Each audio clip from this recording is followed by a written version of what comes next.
How video games reflect our wishes. Playing as one of the activities we are characterized with, has a roots already in ancient times. The types of games, as we might expect, are vary from generation to generation, and with technology advancement over the past few decades, we are getting acquainted with one of the most popular games, admired by users all over the world, which is the video game. The game activity has extensive research, and as video games fans it will surely interest us. In this article we will summarize the explanations given by the researchers for the motives and functions different games involve with. At first glance, playing is understood as a frivolous activity, used mainly by children with different images they are characterized with, father and mother, doctor, shop, etc., but we also find them in adults, like in theaters and cinemas that actors dress up for other characters, as well as many video games in which the user plays one of the characters in the game. Other types of games are activities that are done in free time for fun or boredom or for passing time. Children play rope games, hiding, swings, sandboxes and more. But we also find them in adults, like card games, football, basketball, baseball and others.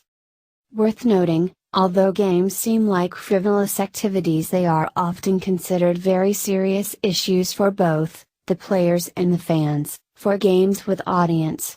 This is true for children who often grumble about the injustice of another player in the game, but also for adults in games that take place in organized competitions, such as football and basketball, which often cause disputes between players and between fans of rival teams, not to mention often disappointing of losers. It should also add the games competitions held at the Olympic Games with the representatives of the countries facing them. For our purposes we will record the League of Legends games, starting in 2012, on the Twitch video site, followed by fan viewers that there are even who suggest joining them at the Olympics as a sports type. With this state of affairs, and based on historical research into the phenomenon of the game, we note the Dutch historian Huizinga, 1945 to 1872, who argued that the game is an expression of our life's meaning. In the way we play, in one way or another we connecting the game with our ambitions, needs and desires. During the game, we usually have associations with everyday matter that are similar to the plot of the game, situations where we have to plan moves, collaborate or change directions. In this way, the game gives us expression for these situations and even helps us come up with ideas for their solution. The game activity have a significant role in cultural development, partly because of the use of symbols, an ability expressed in thinking and language, that contributes to our ability to use representative things, such as chess game, as well as our adaptability to change. People's game has improved and evolved with the use of language, technology and tools. Game researchers claim that the ability to use symbols and the ability to conclude an idea from another idea are a cardinal contribution of the game's activity. Much emphasis is placed on another important factor in the game, teamwork. Most games are designed for at least two partners. The partners adhere to the rules of the game or being careful about setting up the game and playing in the period between the announcement of the start of the game and the decision to discontinue it.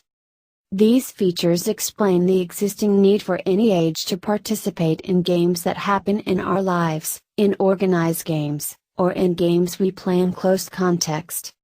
For the artificial intelligence researcher, Richard Bartle, people have different reasons for playing video games. Social types may focus on forming relationships with other players, while people achievement types may focus on accumulating status tokens. Choosing a character in RPG games can also be an identity search. Video games allow the player to be all he can and ideally to himself, brave, fair and magnificent. Every day we are subject to all kinds of pressures to behave a certain way. In video games we are free to be who we really are, or at least find out our really if we don't know it. This is how we exercise ourselves. The choice of character in a fighting game, for example, may reflect a personality, like offensive versus defensive. For this reason, often when a character, as designed by the game creator, acts in an unacceptable way to the player who identifies with that character, he may quit the game or express his frustration. There are RPG video games on which the player must make a moral or other behavior choice, such as initiative, aggressiveness, methodically, and he would do it by his identity or his typical tendency.